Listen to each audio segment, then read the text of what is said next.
Pemirsa, 11 korban kecelakaan maut di KM 58 Tol Japek telah dipindahkan ke RS Polri Kramat Jati, Jakarta Timur pada Rabu siang oleh tim DVI Polda Jawa Barat. Sementara satu korban yang sudah berhasil diidentifikasi dibawa pihak keluarga ke rumah duka di Kuningan dan langsung dimakamkan.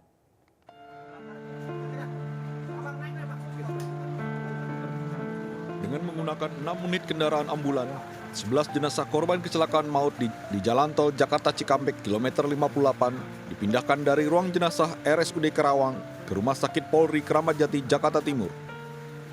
Pemindahan ke-11 jenazah ini dibungkus dengan kantong jenazah dengan menggunakan 6 ambulan, di mana satu ambulan berisi 2 jenazah, serta dikawal oleh sejumlah kendaraan patroli dari Polres Karawang. Dari 11 jenazah korban laka maut ini, secara keseluruhan sudah memenuhi syarat identifikasi baik secara postmortem dan antemortem.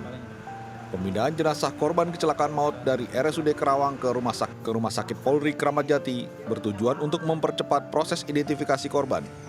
Hal itu dikarenakan minimnya fasilitas forensik yang dimiliki RSUD Karawang dibandingkan dengan Rumah Sakit Polri Kramat Jati. Penanganan lebih lanjut karena lebih komprehensif, lebih setia, kemudian untuk hasil yang terbaik.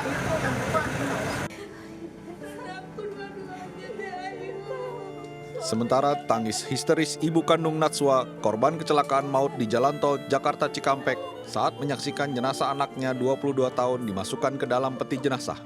Setelahnya, jenazah dibawa ke rumah duka di Kampung Dalam Dusun Puhun, Desa Mandapajaya, Kecamatan Cilebak, Kabupaten Kuningan, Jawa Barat. Dari Karawang, Jawa Barat, Rudi Setiawan, iNews melaporkan. Pemirsa, suasana di Stasiun Pasar Senen masih ramai oleh calon penumpang. PT KAI telah mengimbau kepada penumpang kereta api agar memeriksa kembali jadwal keberangkatan guna menghindari kesalahan naik kereta atau ketinggalan kereta api. Baik pemirsa, tepat hari ini merupakan Hari Raya Idul Fitri 1445 Hijriah. Tepat saat ini saya melaporkan di Stasiun Pasar Senen masih terpantau ramai oleh calon penumpang yang akan melakukan perjalanan sejak tadi pagi. Bahkan bisa dilihat di belakang saya pemirsa, area ruang tunggu penuh oleh calon penumpang yang akan melakukan keberangkatan. Dan saat ini saya akan berbincang dengan salah satu calon penumpang yang akan melakukan perjalanan. Halo, selamat malam Mas. Ya, malam. Mau ke Kutoarjo sih Mbak. Iya, Jogja. Berangkatan kereta jam 7 ini. Iya. Tadi nyampe stasiun Pasar Senen jam berapa? Belum lama, sekitar 10 menit yang lalu. Iya. Untuk ada harga kenaikan, maksud saya harga tiket ada kenaikan nggak? Ada kenaikan, cuma rasanya nggak begitu terlalu signifikan sih Mbak, kenaikannya nggak terlalu jauh juga sih. Cuma ya selisih sedikit aja sih sebenarnya dari hari biasa. Ya, sama-sama. Bisa dari PT KAI sendiri menghimbau untuk calon para pemudik untuk selalu mengecek tiketnya secara berkala agar tidak ketinggalan kereta dan juga tidak salah masuk kereta. Dari Jakarta, Anissa Septiarani di Mas Wirandi, iNews melaporkan. Ya, sementara volume kendaraan saat arus mudik lebaran di gerbang tol Cikampek Utama terpantau ramai lancar meski mulai mengalami penurunan. Bahkan data terakhir hingga sore hari pukul 18, tercatat sebanyak 49.000 kendaraan yang melewati GT Tol Cikatama menuju Transjawa.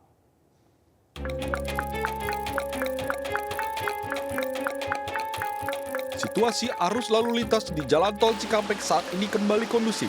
Ramai lancar, bahkan tampak lebih senggang. Ada sekitar 49.000 kendaraan tercatat melintasi gerbang tol Cikatama, artinya turun dibanding hari sebelumnya tercatat 50.000 lebih kendaraan melintas. Sejumlah sistem rekayasa arus lalu lintas sudah tidak diterapkan, mulai dari kontraflow dari kilometer 47 Jakarta Cikampek dan one way dari kilometer 72 hingga kilometer 414 gerbang tol Kali Kangkung. Dari Karawang, Jawa Barat, Nata Arman, Nadia Andi, Muhammad Firman, Dharma Wicaksono, Seto Purnomo, iNews melaporkan.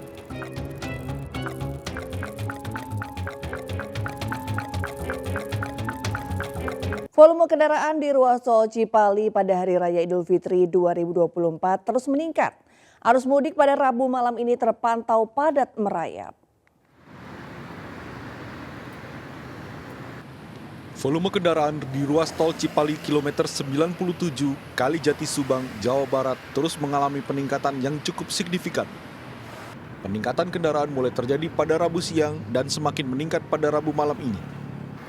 Bahkan saking tingginya volume kendaraan, arus mudik di tol Cipali ini terpantau padat merayap. Kendaraan hanya dapat melaju dengan kecepatan 30 km saja. Selain mobil pribadi, bus yang membawa pemudik juga masih ramai melintas. Ribuan pemudik ini memilih pulang kampung halaman setelah merayakan Hari Raya Idul Fitri di rumah. Dari Subang, Jawa Barat, Yudi Heriawan Juanda, iNews melaporkan. Sementara antrian kendaraan pemudik di jalur selatan Nagrek Kabupaten Bandung pada Rabu malam masih terjadi. Bahkan di malam hari karena kondisi hujan, antrian kendaraan pemudik makin bertambah hingga mencapai 10 km.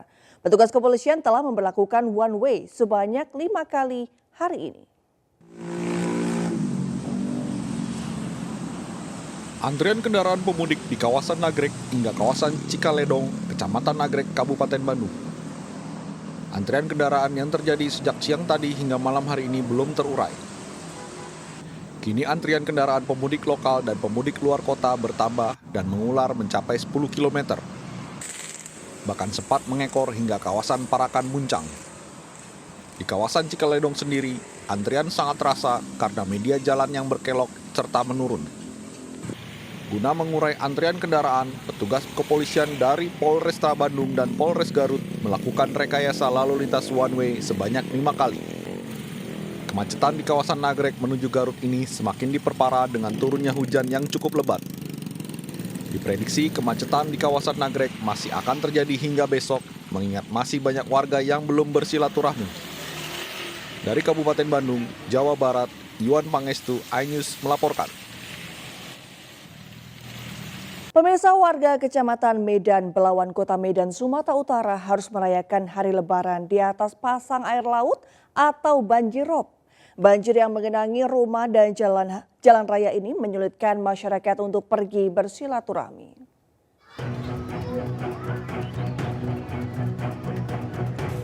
Banjirop menggenangi ratusan rumah warga di Jalan Taman Makam Pahlawan, Kelurahan Belawan Lama, Kecamatan Medan, Belawan, Kota Medan.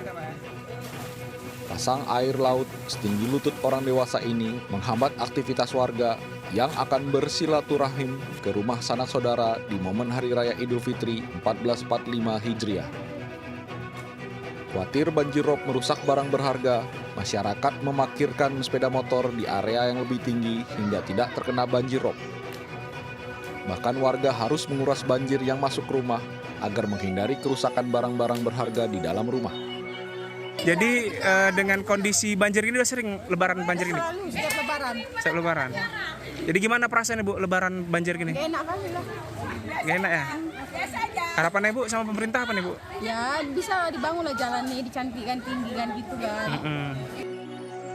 Warga berharap pemerintah dapat membuat bendungan, meninggikan jalan, dan memperbaiki saluran parit, serta mencari solusi banjir yang sudah sering kali terjadi di Medan Belawan. Dari Medan, Sumatera Utara, Yuda Bahar, iNews melaporkan. Ya, di hari pertama Hari Raya Idul Fitri, tempat pemakaman umum Perumpung Jatinegara, Jakarta Timur ramai dikunjungi peziarah. Suasana serupa juga nampak di Taman Makam Pahlawan Nasional Utama, Kalibata, Jakarta Selatan. Sudah menjadi tradisi ratusan warga melakukan ziarah ke makam anggota keluarga di momen Hari Raya Idul Fitri. Bersama rombongan keluarga dan saudara, ratusan peziarah terlihat mendatangi TPU Perumpung, Cipinang Besar Utara, Jakarta Timur pada Rabu pagi. Ziarah ini rutin dilakukan setiap tahunnya pada hari pertama Idul Fitri.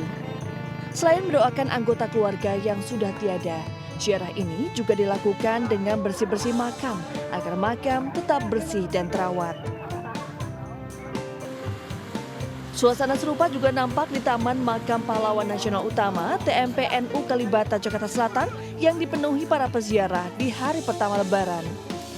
Hal tersebut terlihat dari banyaknya pengunjung yang memadati pintu masuk Taman Makam Pahlawan Kalibata untuk berziarah ke makam keluarga. Tak hanya berasal dari Jakarta, para peziarah juga datang dari kota-kota penyangga. Seperti keluarga Bapak Didi Supriyadi yang berasal dari Bogor, yang melakukan tradisi ziarah makam ke orang tuanya yang sengaja dikhususkan di hari pertama Lebaran. Ya mungkin karena orang tua kita ya, jadi kayaknya kita khususkan gitu ya. Didahulukan.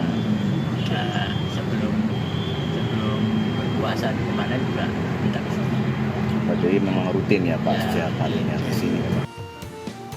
Dari Jakarta, Rio Manik dan Helmi, iNews melaporkan. Open House Lebaran hari pertama digelar di kediaman Ganjar Pranowo di Wedomartani, Sleman, Yogyakarta. Ratusan warga serta sejumlah tokoh mendatangi kediaman baru Ganjar sejak pagi.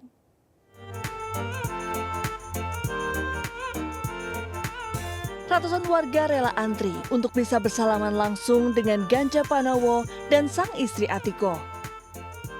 Usai melaksanakan sholat Idul Fitri di lapangan dekat rumahnya, pukul 8 tepat, Ganjar menyapa warga dan bersalaman dengan warga sekitar. Open house ini baru pertama kalinya dilakukan di rumah baru Ganjar, yang kini sudah resmi menjadi warga Wedomartani, Sleman. Sebelumnya pada Rabu pagi, Mahfud MD terpantau melaksanakan sholat Id di lapangan GSP Universitas Gadjah Mada, Yogyakarta.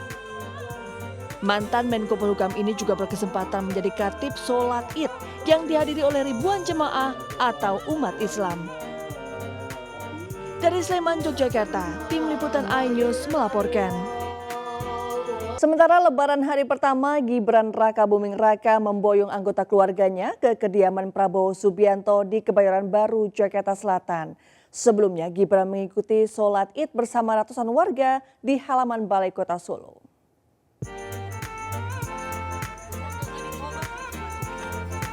Hari pertama perayaan Idul Fitri 1445 Hijriah, Gibran Rakabuming Raka dan istri berikut dua putra-putrinya Rabu sore mendatangi kediaman Prabowo Subianto di Jalan Kertanegara, Jakarta Selatan.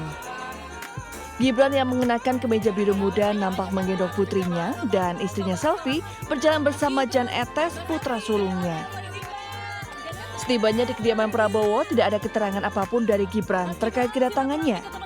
Namun diketahui hari ini di rumah Prabowo, sejak siang banyak pejabat yang hadir untuk sekedar bersilaturahmi sekaligus merayakan Idul Fitri.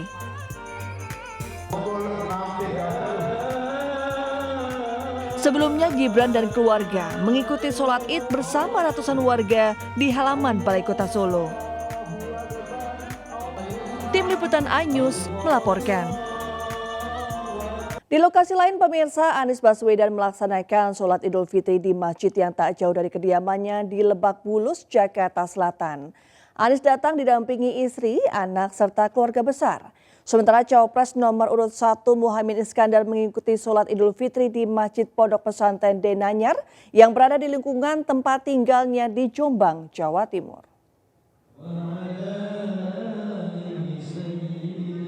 Capres nomor urut 1 Anies Baswedan melaksanakan sholat Idul Fitri di Masjid Babul Khairat. Anies Baswedan beserta keluarga tiba pukul 6.33 waktu Indonesia bagian Barat.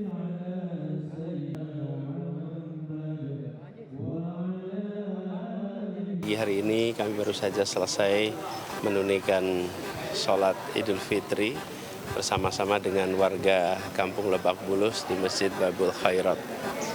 Dan ini adalah sebuah insyaallah hari kemenangan. Selamat Hari Raya Idul Fitri, minal aidin wal faizin, taqabbalallahu minna wa minkum. Mohon maaf lahir dan batin. Anies Baswedan diketahui menggelar open house pada sore hari tadi di kediamannya di Lebak Bulus, Jakarta Selatan. Open house juga terbuka untuk relawan dan pendukung Anies Baswedan Muhaimin Iskandar.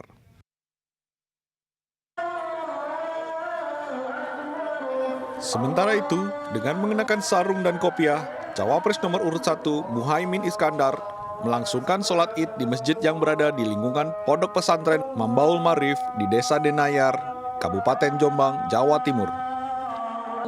Sejumlah warga dan kerabat yang bertemu langsung menyalami Ketua Umum PKB tersebut.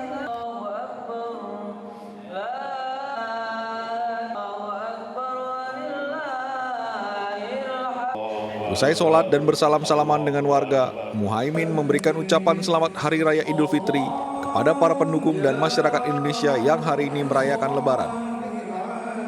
Kita semua bersyukur memasuki hari yang penuh kemeriahan, kebahagiaan, yaitu Hari Fitri, di mana kita semua menjadi insya Allah suci kembali.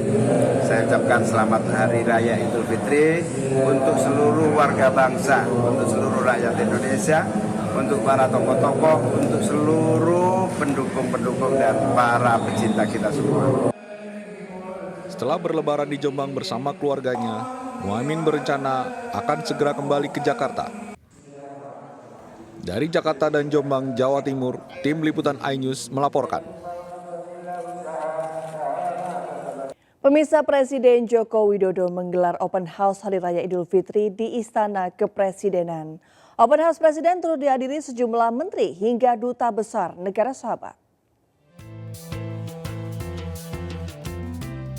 Presiden Joko Widodo menggelar Open House Hari Raya Idul Fitri di Istana Kepresidenan.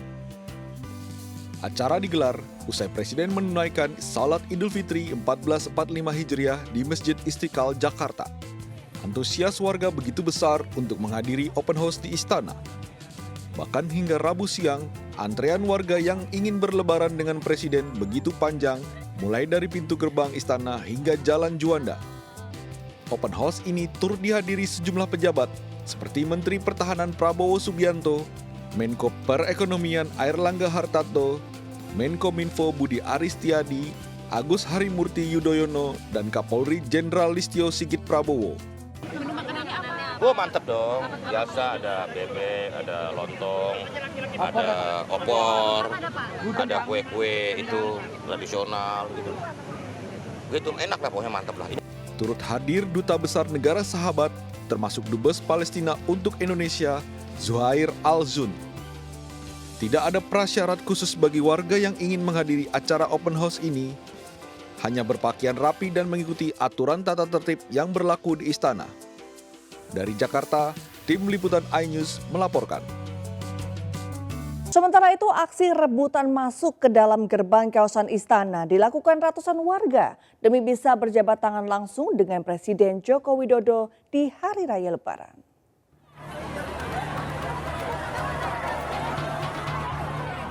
Ratusan warga saling himpit dan berdesakan saat memasuki gerbang Sekretariat Negara di Jalan Veteran Gambir, Jakarta Pusat.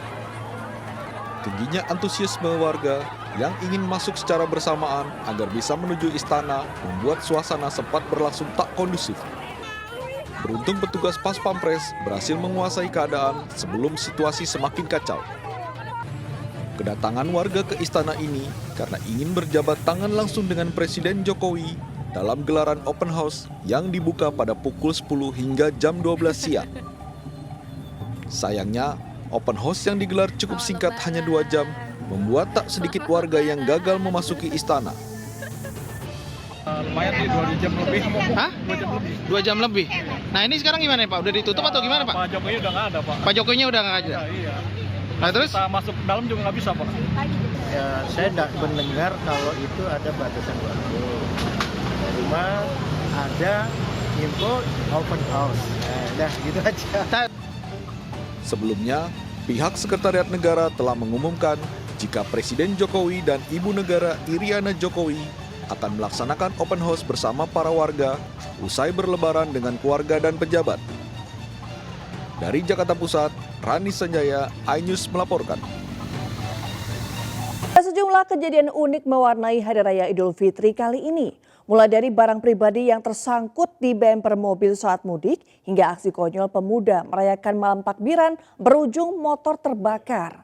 Dan berikut rangkuman peristiwa viral yang diunggah di media sosial.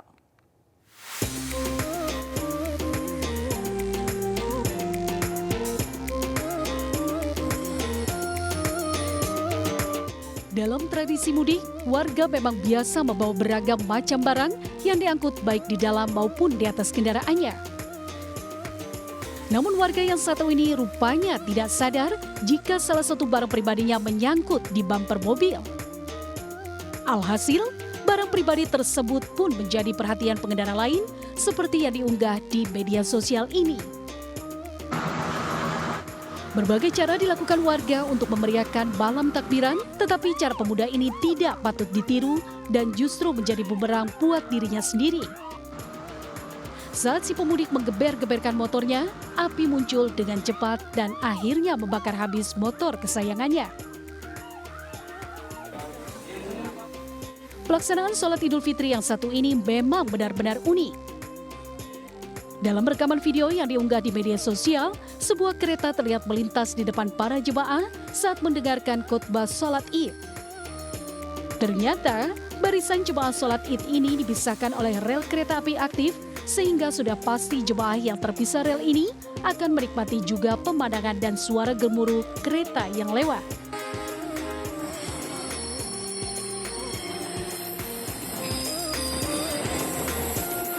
Musibah kebakaran melanda kawasan pertokoan di Jalan Tanjung Pura, Kota Pontianak, Kalimantan Barat pada Rabu dini hari. Belum dapat diketahui penyebab musibah kebakaran tersebut. Hingga proses pendinginan tercatat ada 8 ruko yang hangus terbakar.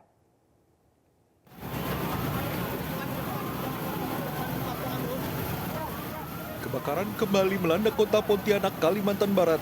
Kali ini menghanguskan kawasan pertokoan yang menjual alat elektronik dan juga ekspedisi. Petugas damkar langsung melakukan proses pemadaman dan memblokade api agar tidak menyebar ke bangunan lain yang berhimpitan tersebut. Anggota damkar Rambai Permai mengatakan bahwa kerumunan warga yang menyaksikan musibah kebakaran tersebut cukup mengganggu proses pemadaman sehingga dibutuhkan 2 jam lebih hingga proses pendinginan.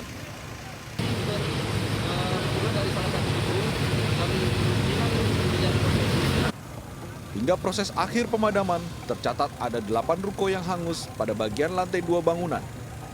Tidak ditemukan korban jiwa dan pemilik yang mengalami trauma sudah mendapatkan perawatan dari petugas kesehatan.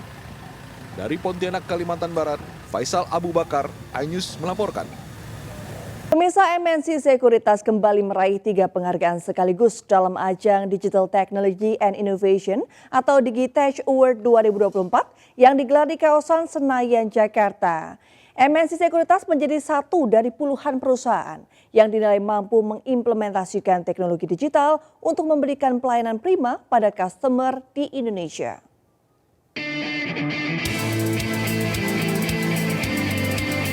Capaian kinerja terbaik MNC Sekuritas di tahun 2023 memperoleh hasil positif. Hasil positif ini dibuktikan dengan diraihnya 3 penghargaan sekaligus pada ajang Digital Technology and Innovation Award 2024. 3 kategori penghargaan yang diterima oleh MNC Sekuritas antara lain yaitu The Best ICT Business Strategy, The Best IT Governance, and The Best Digital Workplace, dan The Best Chief Information Technology Officer of the Year. Penghargaan digital award yang kami dapatkan sore malam ini ya, tentu saja ini akan memicu kami untuk lebih berinovasi lagi, meningkatkan layanan produk-produk yang dikeluarkan oleh MNC. Digitech Award tahun 2024 yang digelar di kawasan Senayan, Jakarta ini menjadi ajang apresiasi bagi perusahaan yang mampu mengimplementasikan teknologi digital dalam melakukan transformasi bisnis.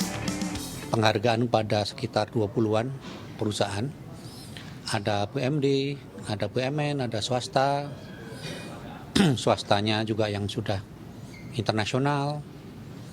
Dilihat di sini bahwa ternyata Indonesia ini telah banyak membuat perusahaan-perusahaan yang kelas dunia. Itu karena transformasi digital bisa semakin menambah semangat untuk terus berinovasi, memberikan karya-karya terbaik bagi bangsa ini ke depannya, dan juga sebaliknya untuk yang belum berkesempatan bisa mendapatkan inspirasi. Dalam ajang ini, 21 perusahaan baik swasta maupun BUMN juga mendapatkan penghargaan di berbagai kategori. Dari Jakarta, Rizky Iqbal, iNews melaporkan. Pemirsa, Pantai Kuta masih menjadi salah satu destinasi favorit wisatawan yang berkunjung ke Bali. Di libur Idul Fitri kali ini, Pantai Kuta mulai ramai dikunjungi wisatawan domestik.